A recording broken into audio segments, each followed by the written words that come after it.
Káàárọ̀, ẹ káàsán, ẹ káalẹ́ àti bí tẹ́tí mo wá. This is DIGINAIJA. Don't forget to subscribe, like and share. Lórí awuyewuye tó ń lọ láàrin Wàsíù Àyìndé, Bisola àti ọmọ ẹ̀ tí gbogbo èèyàn congratulate lọ́tún àti lósì. Àwọn obìnrin ti bínú jáde o. Wọ́n ní irú congratulation ò tún lélẹ́yìí. Lẹ́yìn ìgbà tó ti fi ọmọ lẹ̀ fún odidi 15 years. Ẹ̀ṣẹ̀ wá ló ń congratulate ẹ̀ lẹ́yìn tí ojú arábìnrin ti rí oríṣiríṣi ìrírí ayé tí ò jẹ́ kó rí. Ẹ̀ wá ló ń congratulate ẹ̀. Wọ́n ní eléyìí ò ń ṣe congratulation o. Wọ́n lè jẹ́ congratulation fẹ́yìn online lọ bọ̀ kò ń ṣe congratulation fún àwọn obìnrin kakọ̀ tí wá jáde o. Wọ́n bínú faraya lórí ọ̀rọ̀ bí Wàsíù ṣe treat arábìnrin. Ẹ jọ̀ọ́ ẹ jẹ́ agbọ́kùnrin àlàyé ìlẹ́nu arábìnrin. Don't forget to subscribe, like and share. Ẹ pẹ̀lẹ́ o, ẹ̀yin ní congratulation group. Congratulation go meet everybody. Ẹ jọ̀ọ́ kí ni àwọn ẹ máa ń ṣe àwọn nǹkan kan tí ò mọ́ pọlọ wá because ẹ̀yin kan nínú ayé yẹn tún ẹ mà tún gọ̀ yàtọ̀. Èèyàn bí ọmọ 14 years àbí old náà pé ọmọ yẹn kò tọ́jú ọmọ yẹn láti 14 years. Ọmọ wa rí bàbá ẹ̀ nípa tí wá lọ kí bàbá ẹ̀ ó wá ń kàn ní fún ọmọ ti bọ̀ wálé ọmọ tó o bí your responsibility.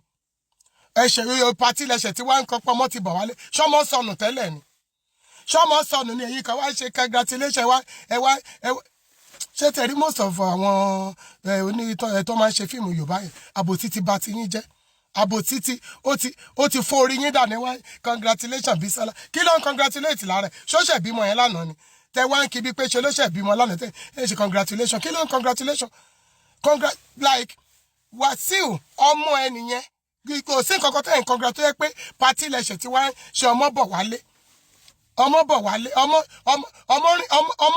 rìn lọ tẹ́lẹ̀ náà bọ́mọ sọnù. I knew when that lady was struggling. I remember, was it last year or 2 years ago? Tí wọ́n raise owó fún ọmọ yẹn.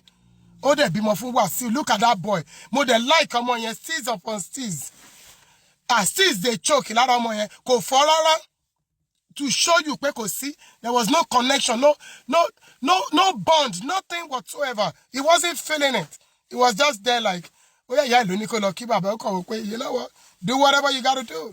Let me get the fuck out of here. That was the attitude the boy gave. Inú mi dẹ̀ dùn pé ọmọ yẹn dẹ̀ ni. Ọmọ yẹn wá jọ bàbá ẹ̀ ó jọ pa. Ó jọ pa so ẹ gbàgbé. Ó gbé wa bàbá ẹ̀ ó gbé. Ọmọ yẹn ò fọ́ kò fọ́ fún gbogbo ẹ̀jẹ̀ gbogbo ìwà ṣe like what the fuck? Bàbá ọkùnrin máa bí ọmọ ẹ̀dẹ̀ pọ̀ bẹ́ẹ̀.